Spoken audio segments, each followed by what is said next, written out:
आजचा दिवस सुरू झाला आहे आपल्या शेतातून। आज बघूया शेताची पिकांची काय परिस्थिती आहे। तर भेंडीची क्वालिटी दिसून राहील। तर नमस्कार मित्रांनो, मी तुमचा लाडका मयूर। विषय असा आहे की आज आपला पोत्याने माल निघणार आहे। तर तसाच आपण आला सकाळ सकाळी आपल्या वावरामध्ये। वांग्याची क्वालिटी तर तुम्ही पाहू शकता आणि वांग्यामध्ये एवढा निंद आला होता की बाया सुद्धा भेटत नव्हत्या। आणि तुम्ही पाहू शकता मित्रांनो का वांग्याची क्वालिटी पहा आणि झाड पहा कसं चमक। मग काय थांबतो का आपण भावा। तर तुम्ही पाहू शकता एका साईडला आपला मित्र आहे दवाई मारत। तर तुम्ही पाहू शकता याचं नाव आहे डू।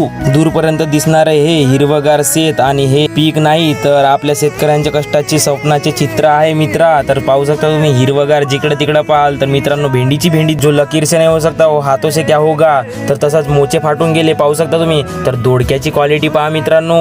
बाजारामध्ये गेल्या तर लोक आणि गिराईक चकून पाहतात आणि गोड म्हणतात असे स्वादिष्ट। आणि भेंडी जिकडे तिकडे आमचा हिरवागार हा दोडका पाहू शकता। दोडक्याची क्वालिटी पहा, एवढा मोठा लंबा दोडका आहे मित्रांनो। तर तुम्ही का पाहाल। तर मित्रांनो एका साईडला आपली होती बी चवडी आणि क्लिप पाहू शकता पुरी सिनेमॅटिक लुक मध्ये। आणि आपल्या घरचे होते, मम्मी होती, आजोबा होता आणि पप्पा होता। तसंच मग मी पण गेलो पिवळे मोचे घालून। आणि मित्रांनो भेंडीची खाज म्हणला तर खूपच लागते रे। हे मोचे पण आमचे काही दिवसानंतर फाटून गेले। तसंच मग आम्ही आलून शेतातून बाजारामध्ये। तर बाजारामध्ये आल्याच्या नंतर 20 किलो सांबार होता मित्रांनो। तसंच मग आपले दोडके होते घरच्या वाडीचे आणि तसेच मग आपली भेंडी पण होती। तर भेंडीची क्वालिटी पाहू शकता ढगाने भर। तर मित्रांनो आजच्या ब्लॉग मध्ये एवढा शेतातून भाजी तोडण्यापासून ते बाजारापर्यंत छोटासा प्रवास तुम्हाला कसा वाटला कमेंट मध्ये नक्की सांगा। तर मित्रांनो भेटूया अशाच आपण एक नवीन ब्लॉग मध्ये। तर मित्रांनो माझ्या चॅनलला फॉलो करून घ्या, शेअर करून घ्या।